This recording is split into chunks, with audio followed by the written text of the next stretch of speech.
Bonjour tout le monde, c'est un plaisir d'être en votre compagnie en ce vendredi nuageux que nous avons à Montréal. Pour ceux qui ne sont pas à Montréal, je ne sais pas c'est quoi la température qu'il fait chez vous, mais je suis très, très, très, très contente d'être avec vous et d'être avec Zara. Bonjour Zara. Bonjour Medjin. Alors, je vais me présenter rapidement. Je suis Medjine Gourdet, je suis avocate et je suis également vice-présidente de l'organisme BPW Montréal. Alors, BPW Montréal, pour ceux qui ne nous connaissent pas, est une ONG internationale qui est présente dans une centaine de pays et qui compte à peu près 30 000 membres. Alors, nos membres, c'est essentiellement des femmes en affaires et des femmes professionnelles. Ici, on est la cellule de Montréal et notre mission et nos valeurs, c'est vraiment de bâtir un réseau de femmes d'influence. Et c'est exactement dans ce contexte-ci que je vous présente une femme d'influence qui va être avec nous aujourd'hui pour une conversation qui se veut vraiment une conversation intime, une conversation authentique, où est-ce qu'on va discuter de son livre. Alors, je vais vous présenter Zara sans plus tarder, parce que vous n'êtes pas là pour moi et mon verbiage, mais vraiment pour elle et son livre. Alors, Zara est une auteure, consultante, enseignante. C'est une experte au groupement des chefs d'entreprise. Elle est coach. Elle est également formatrice. Alors, Zara, c'est une femme qui a plusieurs cordes à son arc. Elle se démarque beaucoup, et vous allez le constater tout au long de la conversation, par son authenticité et son grand talent parce qu'elle fait le pont entre les différentes cultures. Si vous demandez aux clients de Zara, c'est quoi qui fait la différence avec elle, c'est vraiment son authenticité et le fait que Zara replace toujours l'humain au cœur même des affaires. Alors, Zara n'est pas seulement connue avec nous au Québec, elle coach également à l'international. Puis, je vous dirais que sa marque de commerce, son facteur différentiel, c'est vraiment de vous donner les outils nécessaires, mais pas seulement vous les donner, mais pour que vous puissiez passer à l'action. Alors là, il y a plein de gens qui nous disent bonjour. Je veux quand même prendre le temps de saluer tout le monde. Bonjour, bonjour Nada, bonjour Julie, bonjour Sharon, bonjour tout le monde. Zara, sans plus tarder, on va commencer la conversation parce que je veux respecter le temps de tous. Je vous remercie vraiment d'être avec nous pendant votre heure de lunch. On va parler de quoi aujourd'hui, les filles et les hommes qui sont avec nous? On va parler de ce livre ici. Alors, je vais peut-être l'approcher pour que vous puissiez le voir, La puissance des mots en affaires. J'ai lu le livre, je l'ai relu, je suis ce genre de personne, ce genre de personne. Je l'ai lu, je l'ai relu, j'ai mis des post l'avocate que je suis a mis des post-it, Zara, je fais ça souvent. Je l'ai disséqué, mais vraiment, ce livre, ce qui vient me dire et ce que moi j'ai entendu, j'ai compris du livre, c'est de vraiment, quand on est en affaires, on est vraiment en train de servir. On sert qui? On sert le client. Fait être en affaires, ce n'est pas tant une question de nous, mais une question de l'autre. Et de là vient la nécessité de comprendre le langage de l'autre, de comprendre notre langage pour que justement nous puissions parler la langue du client. C'est vraiment ça. Puis quand j'ai compris, j'étais comme, tu m'as invité à un MBA parce que je me suis dit, c'est vraiment du service. Puis ce que Zara fait dans son livre, c'est au-delà de nous donner des concepts qui sont plus non concrets, on vient vraiment de le concret, dans le day-to-day, dans le quotidien, avec des situations qui arrivent, moi, dans ma pratique comme avocate, des situations qui arrivent probablement au sein de vos entreprises. Puis Zara nous apprend comment utiliser les mots pour, dans un premier temps, désamorcer des situations problématiques, mais dans un second temps, devenir le coup de cœur du client. Honnêtement, Zara, moi, j'ai comme mon énergie est, j'ai adoré ton livre, mais Merci, merci. pourrais en parler pendant peut-être une heure, mais je veux vraiment, vraiment donner aux femmes qui sont là la chance de découvrir la personne. Parce qu'il y a eu trois auteurs, il y a Hélène Douville, Mélanie Chénier et toi. Mais je vais peut-être te demander, qu'est-ce qui vous a inspiré à écrire? Pourquoi ce livre? Pourquoi ce livre? Tu sais, quand on interagit, on a des interventions dans les organisations, on nous pose souvent la question, que ce soit en coaching, en formation ou en conférence, on nous pose souvent la question de, c'est une situation délicate. Comment je suis censée le dire? Mm. Comment je suis censée faire? Qu'est-ce que je suis censée faire? Et c'est sur la base de ce mot comment que l'on a bâti ce livre. Comme tu parlais, écoute, je pourrais te laisser parler du livre parce que finalement, t'as dit les choses.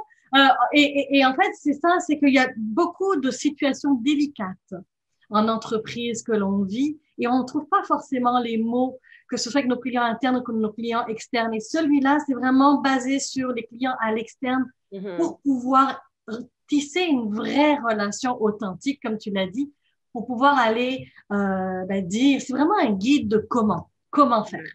Hein, il y a 35 comment, c'est facile, puis c'est sous forme de tableau, alors voilà. Parfait. Mais pourquoi, j'en ai peut-être parlé au début, mais le titre, La puissance des mots en affaires, qu'est-ce qui vous a amené, vous, toi et tes co-autrices, avec ce titre? La puissance des mots en affaires. Vous savez, les mots, ils peuvent motiver, ils peuvent inspirer, ils peuvent supporter, ils peuvent accompagner, ils peuvent donner de la bienveillance, de la compassion, de l'empathie. Et les mots peuvent blesser aussi, peuvent détruire aussi. Et c'est à la base de ça que l'on a décidé de bâtir ce livre-là avec la puissance des mots, parce que c'est vraiment les mots, hein, il y a des tableaux, comme tu l'as vu, hein, il y a 145 mots à ne pas dire. Puis voici les mots que vous pourriez remplacer par, donc c'est vraiment des tableaux pour dire, OK, ça, on pourrait le dire différemment, c'est ce qu'on a l'habitude de dire.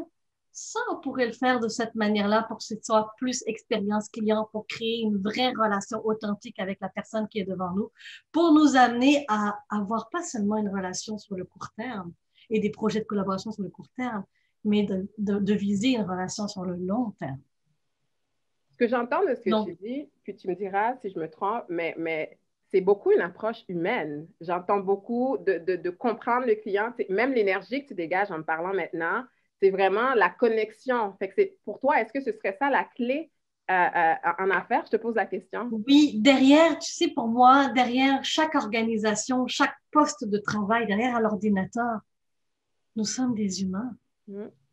Nous sommes des humains, on a grandi, on est né, on a grandi, on a vieilli et on a à un moment donné été dans le monde du travail. Ça change pas qui on est dans notre essence. Et on doit pouvoir réaliser qu'au-delà des défis en entreprise que l'on peut vivre ou avec nos partenaires d'affaires, collaborateurs et nos clients externes, que l'on peut être soi et faire briller la personne que l'on est et surtout quand on est en relation, faire briller l'autre. Absolument. Et c'est la base, c'est la base. Je pense que le monde de demain va se construire sur ce genre de relation-là. Et limite, pour moi, ce que je dis à mes clients, mais c'est une valeur ajoutée, c'est que vous êtes en train d'être meilleur que la concurrence, juste en vous démarquant avec l'expérience client, avec cette expertise-là. Et là, nous, on est vraiment dans la puissance des mots en affaire avec les clients. Mais ma collègue Hélène Deauville a écrit tout un autre livre sur l'expérience client. Donc, pour aller pousser beaucoup plus loin. Donc, vous voyez, c'est vraiment, pour moi, c'est la valeur ajoutée, là. Vous voulez vous positionner, vous voulez tirer votre épingle du jeu dans les prochains mois, les prochaines années, ça se passe maintenant. Donc, c'est le facteur différentiel qui va faire toute la différence. Assurément. Ouais. Assurément. Donc, je veux qu'on rentre, Zara, parce que le livre se base sur les comment, OK? Puis je veux vraiment, au-delà des concepts qu'on amène, ramener les gens au concret. Parce que c'est ça aussi, hein, c'est, bon les filles, je comprends le contact, mais comment? C'est quoi ça? Comment je fais? Alors, je veux vraiment, peut-être que tu pourrais nous parler, parce que dans le livre, tu parles des modes de communication. Peut-être que tu pourrais nous les présenter, puis expliquer leur importance pour les gens qui écoutent. Alors, j'irai pas dans les 6 modes, mais je vais vous donner, il y a 6 modes de communication et les 6 modes de communication, à quoi ils servent? Ils nous permettent de rentrer en communication, en relation avec l'autre, de manière à se comprendre. Donc, c'est pas, en fait, on veut pas arriver à faire ça parce qu'en général, quand on ne prend pas le temps de s'écouter et de connaître qui est en face de nous, nos communications font ça. Et ça va au-delà de nos mots, au-delà de nos gestes. C'est vraiment de prendre le temps de les identifier, ces modes-là de communication. Et pour les citer, vous avez le focus, l'analytique, le créatif, le balancé, l'efficace, il me manque le diplomate. Et ces 6 modes sont à aller observer. Cependant, pour faire ça simple aujourd'hui, si vous deviez que ce soit au moins quelque chose d'appris aujourd'hui d'intégrer, c'est qu'il y a 2 modes, gros modes. On pourrait les séparer en 2 gros groupes. Ce serait le relationnel, qui va être beaucoup plus dans la créativité, qui va parler comme moi, avec passion, hein, avec vraiment les mains, etc. Et on a vraiment la personne qui va être rationnelle, analytique. Je ne sais pas, les avocats, ils sont dans quoi, hein, Medjin? Moi, je suis toute comme ça, hein, fait que je suis pas un bon exemple. Donc, t'es comme moi.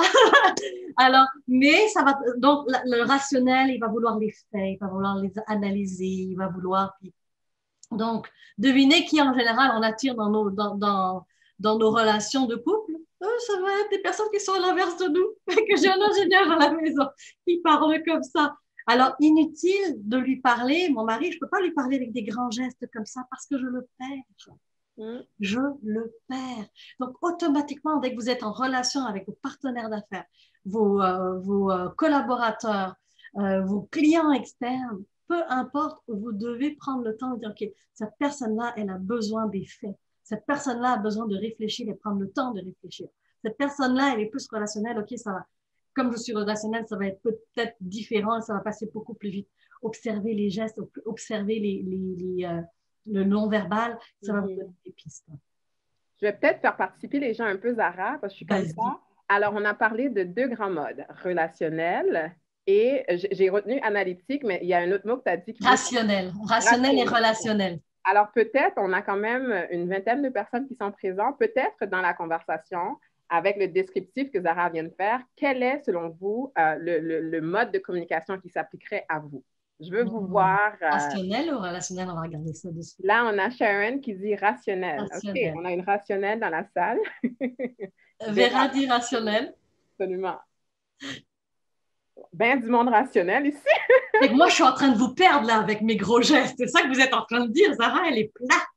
On a une relationnelle, Tania. Tania, phew.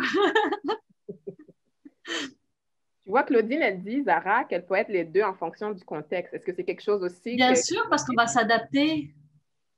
C'est totalement normal. Oui, absolument. Relationnel. Sarah, contente d'être relationnelle. Contente que tu sois là. Émilie, ouais, tous les autres domaines de la vie. Pose la question, est-ce qu'on peut être de type relationnel dans la communication et rationnel dans d'autres aspects? C'est un peu ce que tu veux dire, dépendant des circonstances, le mode peut changer, c'est ça? Ben, en fait, c'est qu'il y a prédominance. Là, j'ai fait 2 grands groupes, mais on s'entend qu'il y a 6 modes, donc ça vous allez jongler. On en a des fois 2, 3 modes, donc on va jongler. Il y en a certains qui vont avoir un lien avec l'analytique et le rationnel, et d'autres qui vont avoir un lien avec le relationnel. Donc, effectivement, ça se peut qu'on jongle entre les deux. Ouais, parce donc, que tu vois, Magali me dit en affaires, c'est rationnel et puis relationnel au niveau perso. Personnel. Mais dans le fond, dans le livre, au-delà de ces grands groupes, elle l'explique beaucoup plus en détail. Puis il y a des sous-groupes, ben, j'appelle ça des sous-groupes, ou peut-être c'est d'autres catégories, je ne sais pas, qui existent. Fait que vraiment, vous référez au livre pour, avec le descriptif d'identifier lequel. Et c'est la méthode comme Quest, hein? C'est une méthode que Mélanie Chénier a tout bâti depuis des années. Écoute, ça marche énormément en entreprise. C'est extraordinaire.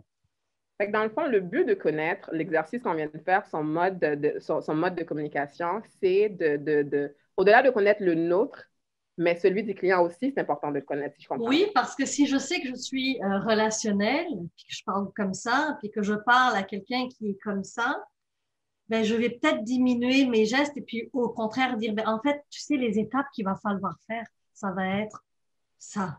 Oui, je comprends. C'est pas les étapes qu'il va falloir faire, tu sais, en fait, ça va être ça. Ça passe un peu moins bien. OK. Fait que c'est de vraiment créer ce pont avec le client parce qu'on revient à la prémisse de c'est quoi? Être en affaires, c'est servir son client. Fait que si on n'est pas capable de comprendre le langage du client et qu'on le perd, comment est-ce qu'on peut le servir? C'est vraiment de comprendre notre mode à nous, celui du client pour faire un pont, pour communiquer, puis établir et continuer la relation. Et le faire briller parce que l'attention, toute notre attention doit être sur lui. Oui, absolument. Absolument. Dans le livre, Zara, tu parles de 35 comment. Alors, je ne sais pas qui a lu le livre ou qui se l'est déjà procuré. Là, quand je dis 35 comment, je vois déjà les rationnels dans la salle me dire de quoi qu'elle parle, cette relationnelle-là encore. Alors, Zara, peut-être, un comment, c'est quoi? Puis dans les 35 comment, vous avez quand même pris le temps, tes co-auteurs et toi, d'en rédiger plusieurs. Peut-être nous parler de 2 comment que tu as eu beaucoup de fans à écrire. Alors, dans les comment, c'est quoi? Dans le fond, on est parti sur les questions que nos clients nous donnaient. Donc, par exemple, comment reconnaître ses erreurs devant un client sans perdre la face? Je vais prendre au hasard, comment se positionner auprès d'un client fidèle à son fournisseur actuel? Et donc, on est parti de là, et de là, on est allé sous forme de tableau. Et là, je vais me permettre de vous le montrer pour que ce soit visuel pour les visuels. On est vraiment dans à éviter, à privilégier.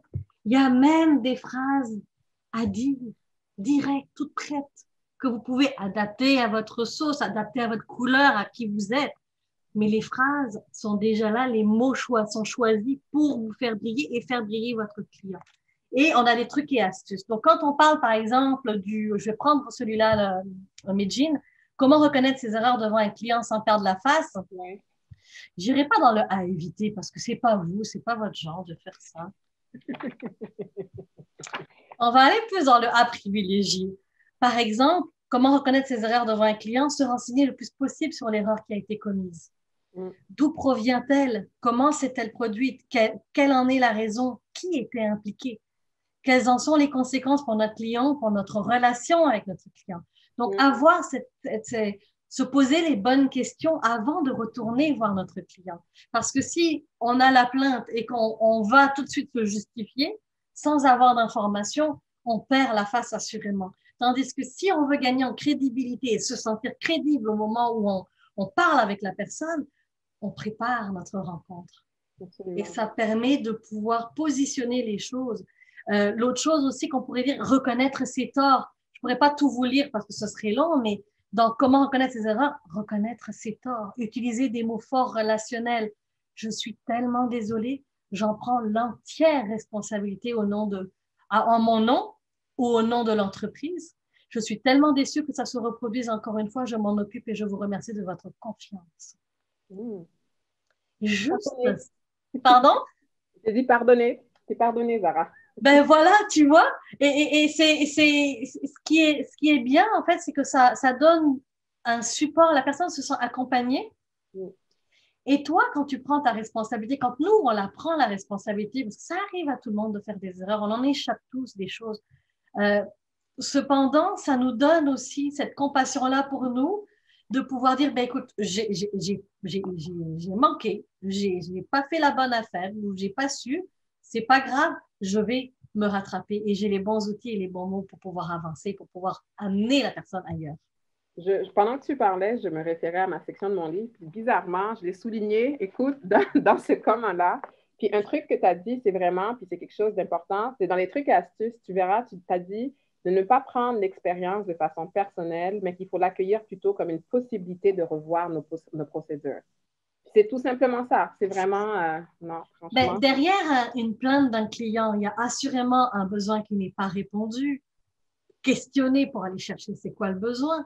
Et par la suite, faites votre leçon apprise. Qu'est-ce que vous avez appris pour éviter de refaire les erreurs? Puis vous savez quoi?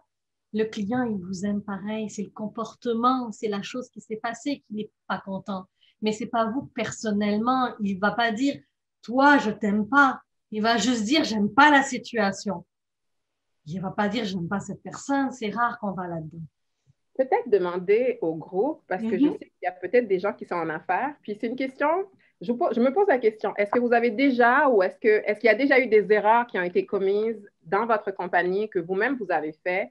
Peut-être voir à quel point, comment ces choses dont on discute sont concrètes dans la réalité. Donc peut-être juste mettre un oui ou un non si vous êtes extraordinaire et que je vais me référer à vous parce que vous n'aurez fait aucune erreur, mais peut-être dans la conversation, est-ce que vous ou quelqu'un de votre organisation, peu importe, a déjà commis une erreur avec un client? C'est ça la question, puis je veux vous lire dans les commentaires. Sharon dit oui comme tout le monde, Astrid aussi. Absolument. Ouais, ben oui. Et finalement, vous en êtes bien sortis. Ça veut dire quoi? Ça veut dire que les prochaines erreurs qu'on va faire, parce qu'on va en faire encore, peu importe l'expérience et le bagage que l'on a, on va apprendre. Et de dire à son client, ben oui, vous avez totalement raison, je vais veiller à ce que ça ne se reproduise plus. Je vais veiller à voir qu'est-ce qui s'est passé et je vous reviens. Et donnez-leur juste quand vous revenez, vous dites, écoutez, j'ai su ou j'ai la réponse ou j'ai pas la réponse. N'allez pas essayer de passer comme ça dans, non, on donne la réponse. Écoutez, je suis encore en investigation sur notre défi actuellement. On est en train de regarder, tout simplement. J'adore ça parce qu'en fait, il faut normaliser l'erreur en affaires. Faire une erreur ne veut pas dire que tout est fini, que le château de cartes s'effondre, qu'il faut aller se terrer quelque part. J'adore vos réponses puis votre honnêteté dans la conversation parce que c'est normal, même que c'est une situation qui est très commune, d'où la raison pour laquelle Zara l'inclut dans son livre en fait, c'est le 8e comment pour ceux qui veulent vraiment aller Oui, revenir c'est cette le fois. 8e. Et j'en ai un autre. Est-ce qu'on a du temps, Medjin? Vas-y. J'en ai un autre, c'est comment augmenter notre crédibilité aux yeux de nos clients. Donc, je vous fais fidu à éviter, vous irez le voir. À privilégier, renseignez-vous sur le client. Renseignez-vous, et je donne un exemple simple, Medjin ne pourrait pas faire cette entrevue si elle ne l'avait pas lu le livre. Ça, c'est mes notes dans le livre de Zara. Hein. Moi, je suis comme ça. Je trouve ça extraordinaire, bravo, bravo. Posez-lui des questions. On veut, vous savez, derrière une personne, quand vous êtes en relation avec quelqu'un, c'est vous voulez la connaître pour pouvoir tisser un lien. Qu'est-ce qui fait que vous êtes bien? Qu'est-ce qui fait que vous allez tisser un lien concret avec la personne? C'est parce que vous avez pris le temps de savoir où est-ce qu'elle est, qu'est-ce qu'elle vit par rapport à la situation dans son entreprise, c'est quoi son travail, quels sont les défis qu'elle vit dans son travail, quels sont les bons coups, quelle est la remercier pour un article qu'elle a fait ou lui donner une reconnaissance si vous avez vu qu'elle a fait quelque chose sur les réseaux sociaux. Allez chercher l'extra, le plus, et positionner avec les bons mots.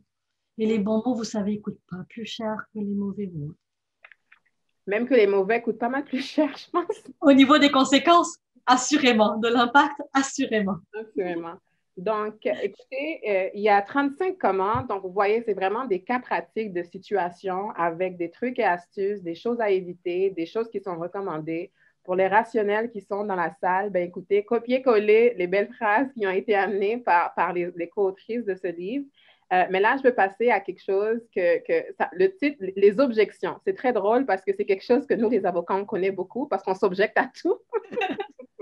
Fait que dans le livre de Zara aussi, au-delà des 35 comment, elle parle également des objections. Fait que peut-être Zara, expliquer c'est quoi une objection, puis nous donner un exemple. Je veux aussi partager une petite histoire avec vous de cette semaine, une objection auquel j'ai dû faire face et je me suis débrouillée avec le livre de Zara pour me sortir de ça. Ah, j'adore. Alors, très vite, une objection, c'est quand quelqu'un vous dit non, je suis pas d'accord, ça coûte trop cher, c'est pas le bon moment, et vous dit, ben, finalement, il vous dit que c'est pas, il veut pas. Il ne veut tout simplement pas. Et on a 20 objections qui ont été écrites. Et bien sûr, c'est encore dans le comment, sous forme de tableau à dire, à ne pas dire quoi faire, à quoi faire, quoi ne pas faire. Je te laisse sur ton exemple avant que je parle OK. du mien, mais Jean, vas-y. Bon, C'est en encore fait, mieux que du concret, là. non, mais, OK, parfait. Fait que dans le fond, dans le contexte de mon travail, moi, je fais affaire beaucoup avec des clients à l'externe. OK? Là, Zara, on fait une intervention coaching direct en live, j'aime ça. Fait que, essentiellement, j'ai fait des recommandations à quelqu'un, puis la personne n'était pas d'accord avec ma recommandation. OK? Puis c'est très drôle parce qu'à la page 166 de ton livre, il y a une phrase, puis je l'ai soulignée parce que je me suis référée, c'était mardi que c'est arrivé. C'était le client, je ne suis pas d'accord avec vous, mais c'est vraiment cette objection-ci. Puis comment je l'ai désamorcée, c'est au-delà de devenir sur la défensive, puis de le rendre personnel, puis tu remets en question ma crédibilité. Là, peut-être quand je dis ça, je ne sais pas si ça vous rappelle un peu les émotions que vous vivez quand quelqu'un, mettons, s'objecte à vous. Mais c'est vraiment, j'ai pris l'approche, puis c'est drôle, tu dis, je comprends. C'est l'approche de l'écoute du client, d'essayer de comprendre le pourquoi de l'objection. Tu vois ce que je veux dire? Puis ce que j'ai fait, j'ai dit, est-ce que vous voulez qu'on en parle? Puis bien évidemment, on a eu un appel où on a fini en rigolant, Zara. Puis c'est drôle parce que je me dis, ben, mon réflexe humain, qui est tout à fait naturel, c'est de m'offusquer au nom de quoi cette personne vient me dire que j'ai tort. Mais bien évidemment, puis franchement, ce que j'aime dans ton livre, c'est que instinctivement, j'aurais eu peut-être la même réaction, mais les mots qu'il fallait utiliser, ben, je les ai eus de ton livre. Ça, c'est l'exemple que je voulais vous dire de cas pratique, de comment le livre, ben, justement, c'est un guide, là. C'est un guide qu'il faut utiliser. Merci, Medjin, et je vais rebondir tout de suite sur ton expérience. L'erreur que l'on fait, c'est exactement de passer, on entend l'objection, on passe en mode justification. T'es pas d'accord? Je vais t'expliquer pourquoi tu es censé être d'accord avec moi. C'est pas normal que tu sois pas d'accord. Tu comprends pas, là. OK? Ce que l'on veut, c'est plus dire, OK, il y a quelque chose où soit je me suis mal exprimée, soit il y a quelque chose qui n'a pas été compris, soit il y a quelque chose que j'ai pas saisi et j'ai pas su répondre. On a besoin d'informations. Donc, allez questionner. Et d'ailleurs, je vous ai sorti un comment, puis je vais t'inviter, Medjine, quand tu as le livre, à la page 146, s'il te plaît, et puis tu vas jouer le client. Parfait. Le je n'ai pas le budget voulu. OK, 146. Parfait, je suis là. Alors, vas-y, t'es le client. Donc, Zara, c'est super, c'est très bien ce que tu fais, mais malheureusement, cette année, on a atteint notre budget par rapport à la formation de nos employés. Je suis très consciente que tu es très compétente dans ce que tu fais, mais malheureusement, ça ne sera pas possible parce que le budget est simplement pas là. Pour me permettre de bien comprendre, Medjine, veux-tu dire que tu n'as pas les fonds voulus maintenant et que tu en as, je vais le lire au vous parce que là, j'essaie de le... Pour me permettre de bien comprendre, voulez-vous dire que vous n'avez pas les fonds voulus maintenant, que vous n'en avez pas pour le projet que je vous propose ou encore que le projet ne vous semble pas intéressant? Donc, on va chercher de l'information. Parce que c'est drôle quand tu parlais, dans ma tête, j'ai dû décortiquer pourquoi je parlais que je n'avais pas le budget. Puis quand tu m'as dit, est-ce que c'est parce que tu n'en as pas un maintenant? Est-ce que c'est parce que tu ne, tu sais, à moyen court terme, ce n'est pas ton besoin? Puis là, pendant que tu parlais, ça m'amenait, moi, à comprendre pourquoi j'ai dit non. On amène l'autre à se justifier. Au lieu que ce soit nous qui nous justifions pour le nom qui a été reçu, je dis, bon, OK, on remet le singe, comme dit ma co-autrice Hélène, ma collègue Hélène, on remet le singe sur l'épaule de l'autre. Puis on dit, OK, qu'est-ce qui fait que tu dis non dans le fond? Explique-moi ça. Donc, c'est ça. Vas-y. Donc, je t'aurai la question, la réponse 3 si tu veux. Donne-moi 2 secondes. Puis, parfait. Fait que là, je vais te justifier. En fait, c'est parce que, tu sais, COVID, crise économique, puis c'est pas une priorité pour mon entreprise actuellement parce qu'à court terme, on est vraiment plus en mode protection que de s'étendre à faire des projets comme ça, qui seraient intéressants pour le futur, mais c'est pas quelque chose que je viserais à court terme. Je comprends tellement, Medjine. D'accord. Alors, merci de me donner l'heure juste. Je suis vraiment touchée. J'apprécie particulièrement cela dans mes relations avec mes clients. Comment et quand envisagez-vous que nous puissions en reparler? Et là, on est en train déjà d'amener la personne à plus tard. C'est brillant, ça. Là, tu viens de prendre tout mon argent, Zara. Hein? Ben, en fait, oui et non, parce que la personne est déjà intéressée. C'est vraiment le budget. On a décortiqué et la personne veut le service, veut le produit.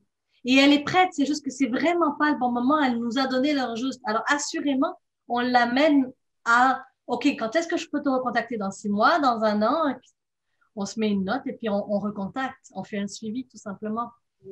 Donc, vous voyez comment ça peut aller.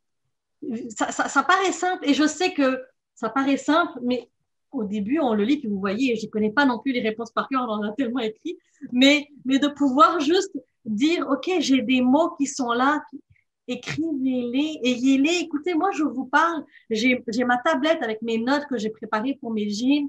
J'ai devant moi aussi d'autres notes parce que je ne veux pas non plus être toujours la tête comme ça. Donc, j'ai préparé pour ne pas avoir l'air d'être.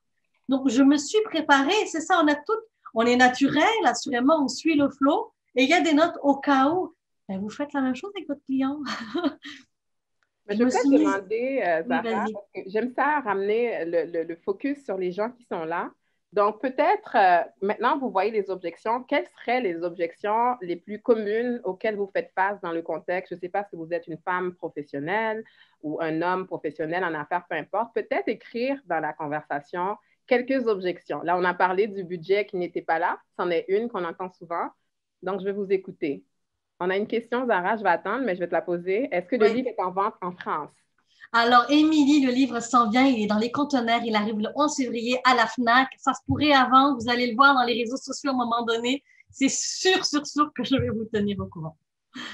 Donc, je vous laisse le soin au niveau des objections. Ne soyez pas timide. Puis s'il n'y en a pas, tant mieux. Mais je veux vraiment prendre le temps de vous laisser. C'est trop cher. Ouais. Je peux avoir ce service ailleurs pour moindre coût. Je vais me permettre de donner une piste, Sharon, on ne se connaît pas, puis je te le donne, tu prends si tu veux, tu laisses si tu veux. Je te ramènerai à réfléchir sur le positionnement et la valeur perçue par ton client. Parce que quand le client, il sait ce qu'il achète concrètement, c'est plus une question de prix réellement. À voir, parce que des avocats, il y en a de très, très, très, très, très, très chers et il y en a des pas très chers aussi. Dans le coaching, c'est la même chose. Dans tous nos domaines, on en a des prix différents. C'est la valeur qui est perçue en arrière qui est importante. Juste un petit truc comme ça. Fait qu'on on a un autre qui parle, Larissa, qui dit c'est vraiment le prix des produits. Fait que dans le fond, ce que je vois, Zara, c'est money is no problem ou is the problem, comme on dit. Fait que quand tu parles de la valeur perçue, fait que dirais-tu qu'il faut, au-delà du prix, travailler pour que le client perçoive une plus grande valeur dans le service rendu? C'est ce que j'entends? Assurément, assurément. Et ça, c'est à nous de leur montrer quel est l'impact. C'est quoi qu'ils vont en retirer? Qu'est-ce qui fait qu'aujourd'hui, tu aimes le livre? Et puis, on a reçu beaucoup de commentaires depuis 1 mois et demi qu'il est dehors. C'est parce que juste en arrière, si vous lisez, les gens, ils veulent du comment, ils veulent de quoi faire exactement la valeur, ils la voient. Il y a 35 comment, on parle de 1300 phrases à dire et à éviter. C'est du concret. Donc, on doit montrer la valeur. On doit montrer la valeur et on doit la montrer à l'extérieur, mais j'ai envie de mettre un peu mon côté de côté humain aussi. On n'arrivera pas à la montrer, sinon on ne la voit pas avoir notre propre valeur. Et que ce soit que vous soyez entrepreneur ou que vous soyez employé, là, ça reste la même chose. Vous voulez aller défendre un projet avec votre grand boss. Si vous ne voyez pas votre valeur et vous ne savez pas exactement ce que vous allez avoir à proposer et votre valeur sur ce projet-là et parler des impacts et de votre valeur ajoutée à votre boss, ça va être difficile de tisser des liens. Zara, il y a une petite question qui s'est rajoutée. Sharon est en feu aujourd'hui, bravo. Elle dit comment faire sortir. Des fois, le prix, c'est la façade de quelque chose de plus grand. Fait qu'elle te pose la question comment faire sortir le vrai problème quand le client dit c'est une question de prix. Ouais. Ben, en fait, c'est un peu l'exercice qu'on a fait tout à l'heure, c'est vraiment de poser la question. Donc, si j'entends bien, c'est vraiment la question de prix, parce que vous me le diriez si jamais c'était autre chose, n'est-ce pas? Juste avec ça, ah ben oui, assurément, non, c'est vraiment le prix, Sharon. OK. Ah ben, en fait, oui, c'est le prix, mais en même temps, pour être honnête, j'ai déjà demandé à 3, 4 personnes, puis en fait, j'y vais avec l'énergie du moment, puis mon cœur, qu'est-ce qu'il va me dire? OK, donc je vais aller avec, OK. Et les gens vont se commettre. Donc, allez-y en rigolant. Vous savez, on prend la vie beaucoup trop, ça. D'accord avec toi. Et je suis la première, hein. J'ai vu la vie très dure pendant des années où tranquillement, à force d'aider les gens, à force où on se libère chacun de nos chaînes et c'est notre parcours à nous, on a notre parcours individuel de personnes dans notre vie personnelle, mais ça a un impact dans la vie professionnelle. Donc, plus vous voyez la vie beaucoup plus simplement, plus il y a un impact aussi dans vos relations au travail parce que la vie est plus douce. Et vous allez voir qu'en fait, les gens ne sont pas méchants. Ils n'ont pas une mauvaise intention. Ils ne sont pas en train de vous dire, OK, aujourd'hui, là, il faut vraiment que je tienne mon bout et que je gagne. C'est fini le temps du win-lose où je dois négocier à la scène près. Là. Je pense, en tout cas, après, Medjin, toi, tu es dans un domaine où tu dois voir des négociations à la scène près. Et je pense que ça dépend des domaines. Mais en grosse majorité, quand on rentre en réunion, c'est pas je vais te descendre et puis on n'est plus là-dedans du tout. Comme à l'époque de nos parents, comment ils faisaient des affaires, etc., où on doit gagner. C'est un win-win. Vous voulez une relation long terme. Vous voulez que votre entreprise, vous voulez que vos collaborateurs, que vos partenaires d'affaires soient là sur le long terme. Mais c'est sur des relations win-win que vous allez le faire et non avec du win-lose. Absolument. Zara, je veux donner la chance au public, à notre merveilleux, fantastique public, je vais prendre peut-être une question ou deux du public. Et ça sera vraiment, si vous avez des questions sur Zara, des questions par rapport à ce qui a été discuté ou quelque chose, un cas d'application, peu importe. Si vous avez des questions, peut-être simplement le mettre dans la conversation aussi. Mais on en a répondu quand même plusieurs tout au fil de notre conversation. En attendant la question, Zara, là, j'ai vu que c'est écrit dans ton livre tome 1. Alors, oui. Qu'est-ce que ça veut dire pour moi, là? Le tome 1 veut dire que la bouée ici, elle s'ennuie, fait qu'il faut la compléter. Donc, on y va avec un tome 2. Ça, c'est beaucoup avec les clients externes, collaborateurs externes, clients externes, partenaires d'affaires. Il y en a un autre qui s'en vient, la puissance des mots en entreprise. OK. Comment dire à un collègue de travail qu'il ne sent pas bon? Comment aller demander une augmentation salariale à son boss? Comment refuser une augmentation salariale en tant que superviseur? Euh, comment, euh, comment positionner un projet? Comment dire à mon boss qu'il fait du micromanagement? Donc, on est encore une fois dans les commandes, dans les mots. Je veux dire, il est déjà pas mal avancé. On va dépasser, à mon avis, le nombre de pages qui est là-dessus, de peut-être 50 pages. On ne peut pas faire plus que 250, sinon ça, c'est pas digeste. Mais, et c'est vraiment là que l'on va compléter pour faire un tout, parce que c'est demandé. Les gens nous disent, on ne sait pas comment faire, encore une fois. J'adore ça, j'adore ça. Moi, je suis prête, hein. Ma carte de crédit est là. Fais juste m'appeler, envoie-moi un message. Je m'en vais en librairie le chercher. On a une Ça question. va sortir en septembre prochain. Super. Ça On sera, a je vais envoyer, déjà, ça sera mon cadeau de fête à moi-même. Émilie a une question, Zara. Elle oui. dit, en tant que coach, sur quel domaine tu accompagnes tes clients? Confiance. C'était, mon Dieu, Émilie, tu lis dans mon esprit, littéralement, parce que Zara, qu'est-ce que tu fais pour les gens qui veulent rester en contact avec ton énergie brillante et incroyable qu'on ressent Oh, même vous à êtes travers la tellement gentil. Merci. Tu sais faire briller la personne devant toi. Bravo, Virginie, vraiment. Je suis touchée. Alors, Émilie, moi, j'accompagne en transition et transformation humaine. Donc, effectivement, tu l'as vu, confiance en soi, tout ce qui est transition de carrière, les changements, les passages à l'action. Hein. Souvent, on a des rêves qu'on laisse dans des rêves. On veut pouvoir passer dans les objectifs et vraiment se mettre en mouvement dans nos rêves et voir réellement créer la vie que l'on veut. Donc, assurément, c'est des choses que je fais en individuel et puis à travers le monde parce que depuis 2017, de toute façon, c'est pas le Covid. Depuis 2017, je suis en ligne. Donc, je vais pouvoir vous accompagner avec plaisir. Et puis, ça me fera plaisir de vous offrir aussi quelques minutes avec moi gratuitement. Je le fais de temps en temps. De toute façon, il est sur mon site web, le 20 minutes gratuit. Donc, si vous le voulez, écrivez-moi. Après, les vacances s'en viennent, fait que je dis pas que je pourrais vous rencontrer en décembre, mais je me garde, je veux pas créer je veux m'assurer que vous brillez. Donc, ça se pourrait quand je vous donne des rendez-vous en janvier. Avec plaisir. Super. Zara, où est-ce qu'on peut te retrouver, retracer, aller te chercher? Premièrement, je vais commencer par le livre ici. Là, on l'a décortiqué, mais où est-ce que quelqu'un qui veut ce livre peut se l'acheter?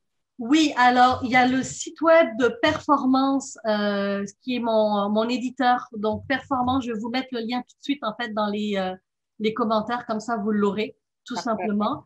Vous avez Renaud-Bré aussi, si vous voulez, vous êtes plus du genre à aller feuilleter puis à aller regarder. Vous pouvez aller au Renaud-Bré assurément. Et puis pour le reste, tapez Zara Issani sur Google, puis vous allez avoir LinkedIn, Facebook, YouTube, tout est là. Donc, et contactez-moi sur LinkedIn, ça me fera plaisir de vous suivre, de voir ce que vous faites, de voir qui vous êtes pour pouvoir vous faire briller et voir ce que vous faites. Parce que vous savez, chaque personne a un rôle important à jouer dans le monde et je suis certaine qu'on a tous besoin l'un de l'autre. On ne peut pas avancer autrement. Sarah, tu m'enlèves les mots de la bouche. Ton énergie, ton authenticité, ton charisme. Merci pour ton travail. Merci pour qui tu es. Merci pour ton livre. Merci pour ta présence ici. Tu déverses vraiment. Là, je m'en vais en fin de semaine en passant, je suis vraiment comme prête à faire face à peu importe la situation. C'est l'énergie que je retiens de l'entrevue aujourd'hui. Merci à tous ceux qui sont présents. Oui, absolument. Vous pouvez nous rajouter sur LinkedIn, puis on peut continuer la conversation en silo directement avec vous. Je veux prendre le temps de te remercier, Zara. Je vais prendre le temps de remercier les gens qui sont avec nous aujourd'hui. Je vais également remercier BPW Montréal, sans qui l'événement n'aurait pas été possible, ainsi que notre partenaire qui est Planet Rate. Alors, pour ceux et celles que Zara a inspiré, je vous recommande fortement son livre qui va rester à mon bureau forever jusqu'à temps que je prenne ma retraite. Puis, puis également vous dire que pour BPW Montréal a mis en place un programme de mentorat où c'est exactement du coaching avec des femmes comme Zara qui vont vous donner des outils pour pouvoir vous permettre de faire face aux projets professionnels ou peu importe que vous aurez. Fait que gardez, allez voir nos réseaux sociaux. On fait des communications récurrentes là-dessus, Facebook, Instagram, LinkedIn, peu importe. Ça m'a fait plaisir, plaisir, plaisir d'être avec vous ce vendredi. Ça m'a fait plaisir, Zara. Mon Dieu. Le plaisir est assurément partagé. Vraiment, vraiment, je suis touchée. Merci à Louisa et Vera de BPW. Merci, Medjine, pour tes bons mots, pour ton... On s'est parlé au téléphone, mais c'est complètement différent de se voir. Même ton énergie est complètement différente. T'es extraordinaire. Alors, merci infiniment à tous. Donc, merci tout le monde. Bonne fin de semaine. Ceux qui sont en France, Montréal, peu importe où vous êtes, on vous aime beaucoup puis on vous remercie d'avoir été avec nous aujourd'hui. D'accord? Bye. Bye tout le monde. Au revoir. Au revoir.